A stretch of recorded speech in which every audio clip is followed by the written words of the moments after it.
All right, lesson 52. We're talking about chemical mixture problems. What this is when we have two quantities and we're going to pour them together, some amount of them, to equal something else here. So I'm going to pour some of this container and some of this container to equal something here. What we'll have in the problems is we'll be told the concentration. This is 50% saline, or this is 10%, or we have iodine solutions, salt solutions, right? And we want to get a mixture that's 20%. So this is usually what we deal with here. We have a stronger and a weaker solution, and this in between should be something between them. Obviously, if I add what this amount is with this amount, it's going to equal this quantity here. This quantity of liquid is made up of whatever is added in these two. And so because we don't really have a way to talk about these, we could say X and Y. Oftentimes, then the book describes these as the amount poured in and the amount dumped in. It doesn't mean one of them is specifically going to be more, that you need to worry about which one it is. It's just the way that we use that poured plus dumped, okay, to equal the total amount. And so that means every time we have a formula, we should have poured times 50%. We should have a quantity and a percent, plus dumped times 10. And that will equal some quantity that's going to be P plus D, which will be the quantity, again, times a percent. Every term has to have a quantity and a percent. All right. Now, what do we do about the percents? The easiest thing to do would be to change them to decimals. So we go through and we make this into 0.5, and we make this into 0.10, and we make this into 0.20. How many of us like decimals? I'm still waiting. Nobody. Okay, so instead then of using the decimals, we could go ahead and multiply through the whole equation by 100, and that would get rid of the decimals. Okay, so that would make this into a 50 and a 10 and a 20 over here.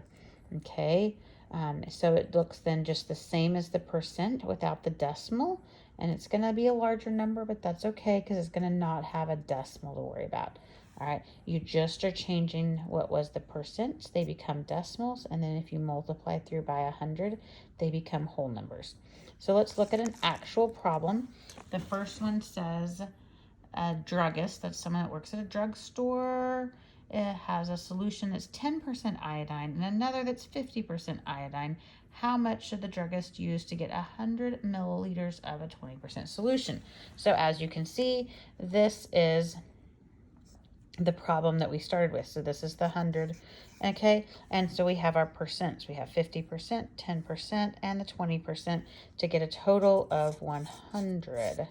All right, we still, though, have a dumped amount and a poured amount. Again, it doesn't matter which number was which. That's not what's important. All right, we still have those. What do we know P plus D add up to be? They equal 100. This is kind of like distance problems where a lot of times the times you have to take them and go to the side, find the total time, and solve for one. Same thing happens here. We have poured plus dumped. The two quantities equal a total of 100, and then just subtract one of them over to the other side, minus D. So that's going to be P equals 100 minus D. So that's going to go right here. 100 minus D goes in place there, times 50 plus 10D equals, and that's 2,000 since we just multiplied those together. All right, so this is going to be 5,000 minus 50D plus 10D equals 2,000. And I know some of you are like, I can do this faster. That's fine. Subtract the 5,000 over. It's going to be negative 3,000. And then put these together. It's going to be negative 40D equals negative 3,000. Divide by negative 40. Could I have a negative answer for this? Can you negatively pour liquid? No, you can't. So if you had one negative, go back and check your numbers again to see what your answer should be, because you can't have a negative, okay? It just won't work. All right, and then this gives us 75, okay? Now, the last thing I would ever want to do is to have you tell me that if I'm mixing chemicals together, I should put 75 of one of them and 25 of the other and not be a little bit more clear about that. So make sure you go back and you say 75 milliliters of, and which one was this? The D is what we had, the 10% of 10% solution, okay? And then 25 milliliters of which one? Of the 50%, because the last thing we want to do is switch those around. That would be a really bad situation, wouldn't it? All right, so here I have another formula here I already set out. Percent times a quantity plus percent times a quantity equals percent times the quantity total. All right, and so the two quantities added together equal the quantity total, and we call those P and D for poured and dumped to equal the quantity. So here we have a chemist who's got one solution that's 10% salt and 90% water. That means it's salt water, right? If part of it's water and part of it's salt, you can find the other one.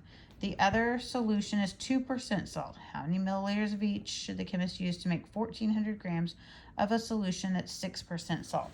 Feel free to draw the picture. It's going to help, I promise. Okay. We've got a 10% solution.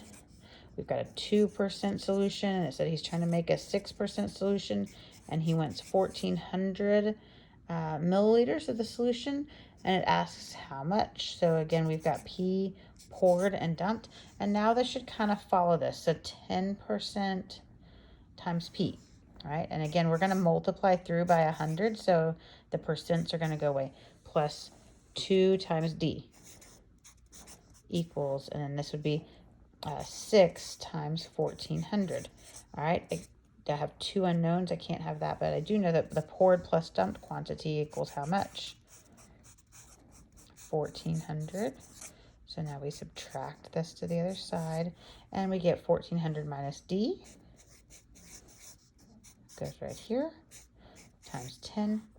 So that's going to bring everything else down. So 1,4,0,0 minus 10 D plus 2D equals 8,400.